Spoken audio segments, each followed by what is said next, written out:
Barnell, and we are the tech teachers. Technically, one of us has ISS coverage this hour, so you may see us both in here. We'll switch off. So we both teach the class. We both do both sides, the shop and the classroom side. So you get to see both of us all semester long. Who remembers what we talked about 8th graders doing for their projects? And I think we gave you kind of an intro or a quick recap last year at the end of the classes. Does anybody remember any of the projects that we talked about for 8th grade? Yes? Wasn't there a clock? Yep. There's a clock, CO2 cars, video game design. Those typically are the 4 big projects that we do, and then we have a bunch of small projects that we throw in. So for sure, everybody will get to make a CO2 car in the shop. We try to do 2 CO2 cars with limited days in class. We'll see. But for sure we'll get 1 made. The video games, so in 7th grade we had to do 2 days worth of Kodu, doing a video game design. And in 8th grade we can spend quite a bit longer making really in-depth games. We'll just kind of gauge it this year with the limited in-class days. And then also, the clocks, we're modifying that slightly. So we still have the option to make a clock if you want to, but we're changing it up a bit. Did I carry that home? I guess I carried it off. As an example, so you remember the dog tags you made in 7th grade? So I cut one out on the laser and engraved it out of wood. So I made a wooden dog tag. The other thing I made was this nameplate, and it engraved it and cut it out for me.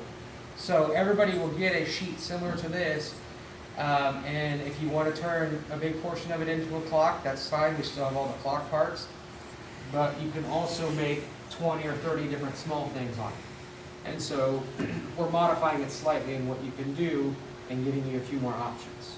So that's going to be our big woods project that you can kind of do throughout the semester. And then, let's see, CO2 cars we already kind of talked about. We'll have lots of other different things in there. One of the first projects we're going to get started on today is design work. And so in 7th grade, we handed you the puzzle and said, here's what you're making. Here, it's already laid out for you. This is what you're doing. 8th grade, you design the project before you work on it.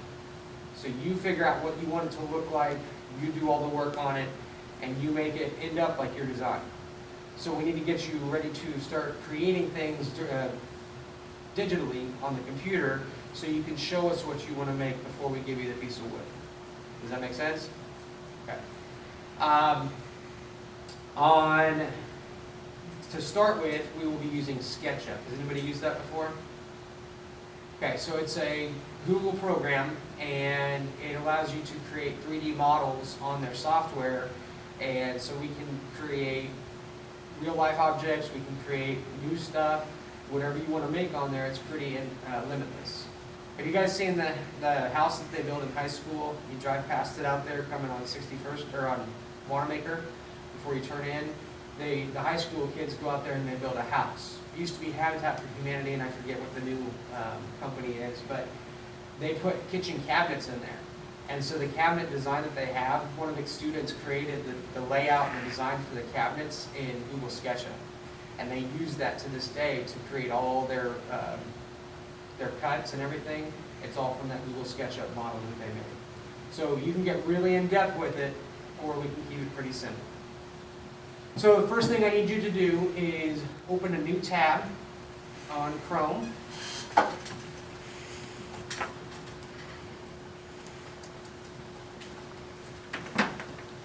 And once you've done that, you're going to type up in the top search bar, you're going to type SketchUp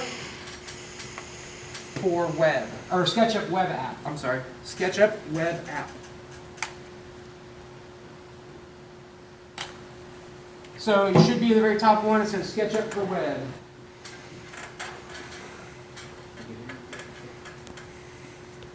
Awesome. Do you guys know how to make bookmarks? So in that search bar, there's a star at the far right, and we want to use that to create a bookmark for SketchUp, so it's easy for you to get to each time. So just click on the star, create a bookmark, And then we're going to use Google to sign in. So down at the bottom of your options, it gives you sign in with Google.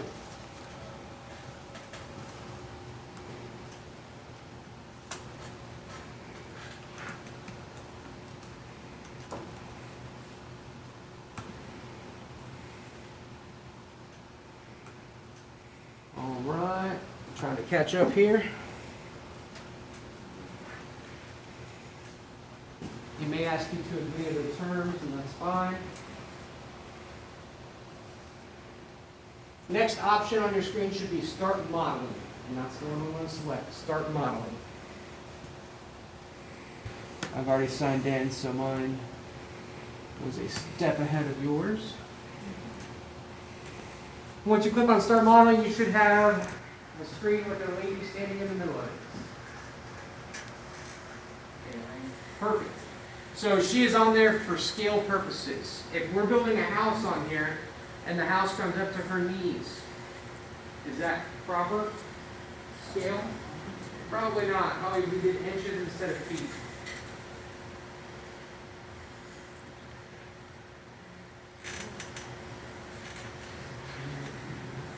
So, first tool we want to look at on the left-hand side of your screen, at the top there's an arrow. It should already be highlighted.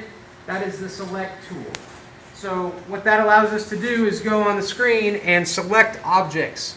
So if we click on Susan here, which that's the name I gave her, I don't know what her name is. If we click on Susan, then she turns blue and there's a blue box around her.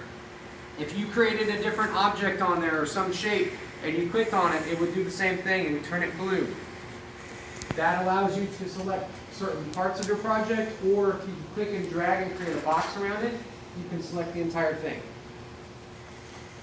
Next tool, down at the bottom of the toolbar, is the Orbit tool. So it's got like it looks like a top that's spinning. If we use that and click and go left and right, it allows you to orbit around and see different sides of your project. Very helpful. Susan is two-dimensional and will rotate with you, so she'll always be staring at you. So she's keeping an eye on you. All right. Next, halfway down on the left, we have the rectangle tool. So we're going to select that. And if you go out into an open area, I want you to click and drag and try to create a 3-foot by 3-foot rectangle. Down in the bottom right-hand corner, it's going to tell you the dimensions. So what you're looking for is 3 apostrophe, comma, 3 apostrophe. When you see that, let go and have it create that. So now, I want you to go up to the top where it says Untitled, and there's an arrow next to that, which is Undo. I want you to undo what you just did. So right up next to Untitled.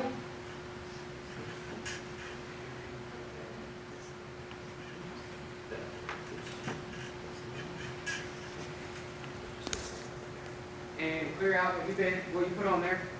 Now this time, we're going to do it a little different.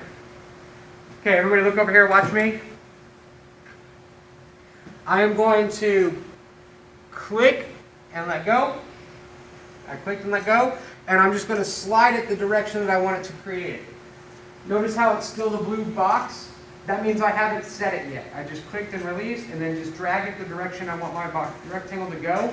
Now I can go directly to the keyboard and just type in what I want. 3 apostrophe, comma, 3 apostrophe. I'm setting it, and I hit enter, and it created it for me. So rather than dragging it, trying to get it exact, I can just click, slide it the direction I want, type in my dimensions, and hit enter. And it's exact every time. How many lines come out of the corner? How many different directions does it go out of each corner? 2, right? It goes length and width, or length and depth, however you want to refer to it. So that is a 2-dimensional drawing. There's 2 lines, 2 directions out of each corner. It's 2-dimensional. So now we're going to add the 3rd dimension, which is going to be what? What are we going to add? Height. All right. So Right below the rectangle tool is the push-pull tool. It's a square with an arrow pointing up out of it. I'm going to click on that. And when I hover over my box that I created, it's going to turn shaded. So I'm going to click and release, slide it upward, and I'm going to type 3 apostrophe enter.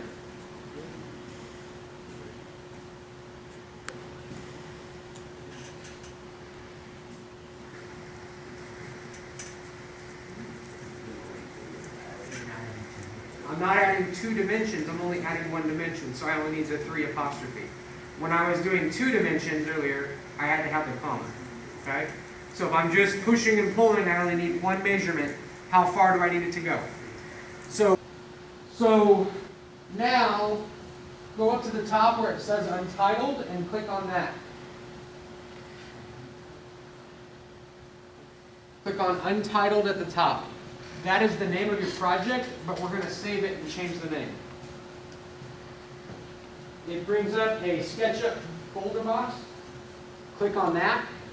And then down at the bottom, you can name your file. So I want you to start with your 5 and 3 username.